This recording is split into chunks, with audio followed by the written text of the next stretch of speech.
Hi friends, welcome to my YouTube channel. ಇವತ್ತಿನ ವಿಡಿಯೋದಲ್ಲಿ ತುಂಬಾನೇ ಟ್ರೆಂಡಿಂಗ್ನಲ್ಲಿರುವಂತಹ ಒಂದು ಸೀರೆ ಕುಚ್ಚನ್ನು ತೋರಿಸ್ತಾ ಇದ್ದೀನಿ.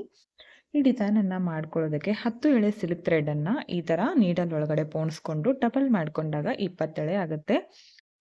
ಇದನ್ನು ಪೋಣಿಸ್ಕೊಳ್ಳೋದು ಯಾವ ಥರ ಅಂತ ಜಾಸ್ತಿ ಜನ ಕೇಳ್ತಾ ಇರ್ತಾರೆ. ಏನಿಲ್ಲ, ಒಂದು 10 ಎಳೆ ಸಿಲ್ಕ್ ಥ್ರೆಡನ್ನು ತೊಗೊಂಡು ಈ ಥರ ಪೋಣಿಸಿದ್ರೆ ಆಯಿತು. ನಾರ್ಮಲ್ಲಾಗಿ ನೀವು ಸೂಜಿಗೆ ದಾರವನ್ನು ಪೋಣಿಸ್ತಿರಲ್ಲ, ಅದೇ ಥರ 10 ಎಳೆ ತೊಗೊಂಡು ಪೋಣಿಸ್ಕೊಳ್ಳಿ ಅಷ್ಟೇ. ನೀವು ಈ ಡಿಸೈನ್ಗೆ ಮೊದಲೇ ಮಾರ್ಕನ್ನು ಮಾಡ್ಕೋಬೋದು, ಇಲ್ಲಾಂದರೆ ಹಾಗೆ ಕೂಡ ಮಾಡ್ಕೋಬೋದು. ನೋಡಿ, ಮೊದಲು ಈ ಥರ ಕೆಳಗಡೆಯಿಂದ ನೀಡಲ್ ತಂದು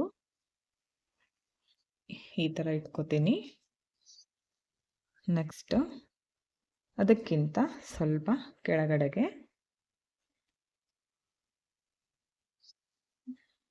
ಮತ್ತೆ ಇದನ್ನು ಕೂಡ ಈ ಥರ ಇಟ್ಕೋತೀನಿ. ಇವಾಗ ಇದಕ್ಕಿಂತ ಸ್ವಲ್ಪ ಕೆಳಗಡೆಗೆ ನೀವು ಇದನ್ನು ಒಂದು 5 ಸ್ಟೆಪ್ವರೆಗೂ ಕೂಡ ಮಾಡ್ಕೋಬೋದು. ನಾನಿಲ್ಲಿ ಬರೀ 3 ಸ್ಟೆಪ್ ಮಾಡಿ ತೋರಿಸ್ತೀನಿ. ಇವಾಗ ಈ ಸೈಡು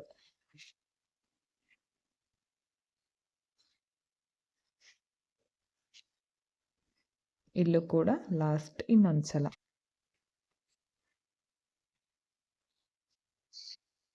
ಇವಾಗ ಎಲ್ಲವನ್ನ ಈ ಥರ ಟೈಟಾಗಿ ಇಟ್ಕೊಂಡು ಒಂದು ನಾರ್ಮಲ್ ನೀಡಲ್ಗೆ ಈ ಥರ ಒಂದು ಜರಿ ಥ್ರೆಡನ್ನು ಪೋಣಿಸಿಟ್ಕೊಂಡಿದ್ದೀನಿ 2 ಎಳೆ. ಅದನ್ನು ಈ ಥರ ಬ್ಯಾಕ್ ಸೈಡಿಂದ ತರಬೇಕು. ಸ್ವಲ್ಪ ಜರಿ ಥ್ರೆಡ್ಡು ಹಾಗೆ ಕೈಯಲ್ಲಿ ಇರಲಿ. ಸ್ಟಾರ್ಟಿಂಗಲ್ಲಿ ಒಂದು ಲಾಕ್ ಮಾಡ್ಕೊಳ್ಳೋಣ. ಈ ಥರ ಸ್ಟಾರ್ಟಿಂಗಲ್ಲೇ ಲಾಕ್ ಮಾಡ್ಕೊಳ್ಳೋದ್ರಿಂದ ಕುಚ್ಚು ಕೈಯಿಂದ ಜರುಗೋದಿಲ್ಲ. ಈ ಥರ ಲಾಕ್ ಮಾಡ್ಕೊಂಡ್ಮೇಲೆ ಒಂದು 3 ರಿಂದ 4 ಸಲ ಈ ಥರ ಕುಚ್ಚಿಗೆ ಜರಿ ಥ್ರೆಡನ್ನು ಸುತ್ತಿ.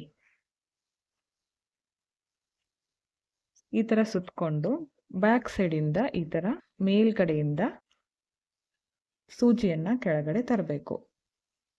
ತಂದು ಜರಿ ಥ್ರೆಡನ್ನು ಒಂದು ಸ್ವಲ್ಪ ಬಿಟ್ಟು ಕಟ್ ಮಾಡ್ತೀನಿ. ಕುಚ್ಚು ಇವಾಗ ನಿಮ್ಗೆ ಎಷ್ಟು ಉದ್ದ ಬೇಕಾಗುತ್ತೋ ನೋಡಿಕೊಂಡು ಕಟ್ ಮಾಡ್ಕೊಳ್ಳಿ. ನೋಡಿ, ಈ ಥರ ಪುಟ್ಟಾಗಿ ಮಾಡ್ಕೊಳ್ಳೋದ್ರಿಂದ ತುಂಬಾ ಚೆನ್ನಾಗಿ ಕಾಣಿಸುತ್ತೆ. ನೋಡ್ತಾ ಇರ್ಬೋದು ಎಷ್ಟು ನೀಟಾಗಿ ಬಂದಿದೆ ಅಂತ. ಸೀರೆಯ ಕಲರ್ ಕಾಂಬಿನೇಷನ್ ನೋಡಿಕೊಂಡು ಮಾಡ್ಕೊಳ್ಳಿ.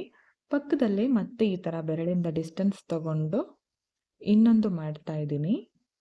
ಮೊದಲು ಈ ಥರ ತಗೊಂಡು ಬಂದು ಥ್ರೆಡ್ ಕಲರ್ ಚೇಂಜ್ ಮಾಡ್ಕೊಂಡಿದ್ದೀನಿ. ಈ ಥರ ತಗೊಂಡು ಮತ್ತೆ ಇದಕ್ಕಿಂತ ಸ್ವಲ್ಪ ಕೆಳಗಡೆಗೆ ತಗೋತೀನಿ.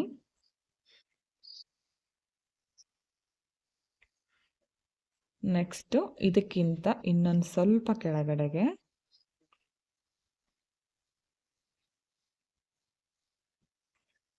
ಪ್ರತಿ ಸಲ ತಗೊಂಡಾಗೂ ಕೂಡ ಈ ಥರ ಕೈಯಿಂದ ಹಿಡ್ಕೊಳ್ಳಿ. ಇವಾಗ ಈ ಸೈಡ್ ಕೂಡ ಇದಕ್ಕಿಂತ ಸ್ವಲ್ಪ ಕೆಳಗಡೆ ತಗೋತೀನಿ.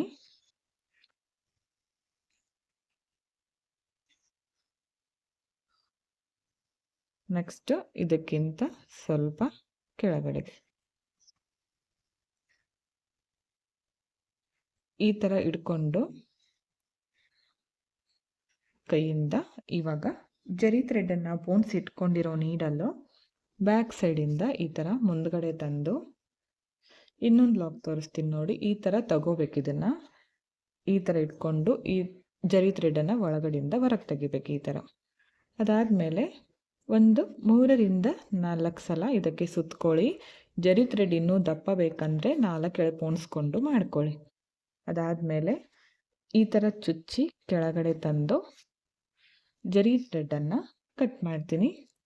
ಕುಚ್ಚು ಫಸ್ಟ್ ಎಷ್ಟು ಕಟ್ ಮಾಡ್ಕೊಂಡಿರ್ತೀವೋ ಅಷ್ಟೇ ಉದ್ದಕ್ಕೆ ಕಟ್ ಮಾಡ್ಕೋಬೇಕು.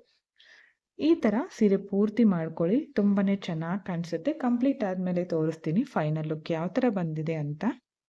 ಓಕೆ, ನೋಡಿ, ಒಂದು 3 ಕುಚ್ಚುಗಳನ್ನು ಮಾಡ್ಕೊಂಡಿದ್ದೀನಿ. ಒಂದೇ ಕುಚ್ಚಲ್ಲಿ ಡಬಲ್ ಕಲರ್ ಕೂಡ ನಾವು ಮಾಡ್ಕೋಬೋದು, ತುಂಬ ಚೆನ್ನಾಗಿ ಬರುತ್ತೆ. ಬೇಕು ಅಂದರೆ ಕಮೆಂಟ್ ಮಾಡಿ, ನೆಕ್ಸ್ಟ್ ವಿಡಿಯೋದಲ್ಲಿ ತೋರಿಸ್ಕೊಡ್ತೀನಿ ಒಂದೇ ಕುಚ್ಚಲ್ಲಿ ಡಬಲ್ ಕಲರ್ ಯಾವ ಥರ ಮಾಡೋದಂತ. ತುಂಬ ಅಂದರೆ ತುಂಬ ಚೆನ್ನಾಗಿ ಬರುತ್ತೆ. ಸಿಂಪಲ್ ಆಗಿದೆ. ಬೇಕು ಅಂದರೆ ನೀವು ಸ್ಟೆಪ್ಸ್ಗಳನ್ನು ಇನ್ನೂ ಜಾಸ್ತಿ ಮಾಡ್ಕೋಬೋದು, ಇಲ್ಲ ಅಂದರೆ ಹೀಗೆ ಕಂಟಿನ್ಯೂ ಮಾಡ್ಕೊಳ್ಳಿ. ಹಾಗೆ ಡಿಸ್ಟೆನ್ಸ್ ಕೂಡ ನಿಮಗೆ ಒಂದು ಕುಚ್ಚಾದಮೇಲೆ ಎಷ್ಟು ಗ್ಯಾಪ್ ಬೇಕೋ ಅಷ್ಟು ನೋಡಿಕೊಂಡು ಮಾಡ್ಕೊಳ್ಳಿ. ಹೀಗೆ ಹಾಕಬೇಕಂತೇನಿಲ್ಲ. ಈ ಥರ ಒಂದು ಸ್ಟೆಪ್ಸ್ಗಳು ಕಡಿಮೆ ಮಾಡಿಕೊಂಡು ಒಂದು 3 ಸ್ಟೆಪ್ಪಲ್ಲಿ ಮಾಡಿಕೊಂಡ್ರೆ ಅರೌಂಡ್ ಒಂದು 300 ಅಥವಾ 350ವರೆಗೂ ನೀವು ಚಾರ್ಜನ್ನು ಮಾಡ್ಕೋಬೋದು. ಒಂದು ವೇಳೆ ಜಾಸ್ತಿ ಸ್ಟೆಪ್ಸ್ ತೊಗೊಂಡ್ರೆ 450ವರೆಗೂ ನೀವು ಚಾರ್ಜ್ ಮಾಡ್ಕೋಬೋದು. ನಿಮ್ಮ ಪ್ಲೇಸಸ್ ಮೇಲೆ ಡಿಪೆಂಡ್ ಆಗಿರುತ್ತೆ. ಹೆಚ್ಚು ಕಡಿಮೆ ನೋಡಿಕೊಂಡು ಮಾಡ್ಕೊಳ್ಳಿ, ಇಷ್ಟೇ ಅಂತ ಹೇಳೋಕ್ಕಾಗಲ್ಲ. ಹಾಗೆ ಈ ವಿಡಿಯೋನ ನೀವು ಸಬ್ಸ್ಕ್ರೈಬ್ ಮಾಡ್ಕೊಳ್ಳದೆ ನೋಡ್ತಾ ಇದ್ದರೆ ಚಾನಲನ್ನು ಸಬ್ಸ್ಕ್ರೈಬ್ ಮಾಡಿಕೊಂಡು ವಿಡಿಯೋಗಳನ್ನು ನೋಡಿ. ಹೆಚ್ಚಿನ ವಿಡಿಯೋಗಳಿಗಾಗಿ ಬೆಲ್ ಐಕನ್ನ ಕ್ಲಿಕ್ ಮಾಡಿ ಆಲ್ ಅನ್ನೋ ಆಪ್ಷನ್ನ ಸೆಲೆಕ್ಟ್ ಮಾಡಿಕೊಂಡ್ರೆ ನಾನು ವಿಡಿಯೋ ಹಾಕಿದ ತಕ್ಷಣ ಮೊದಲು ನಿಮಗೆ ನೋಟಿಫಿಕೇಷನ್ ಬಂದು ತಲುಪುತ್ತೆ. ವಿಡಿಯೋನ ಸ್ಕಿಪ್ ಮಾಡದೆ ಕೊನೆವರೆಗೂ ನೋಡಿದ್ದಕ್ಕೆ thank you friends. Thank you for watching. Thank you.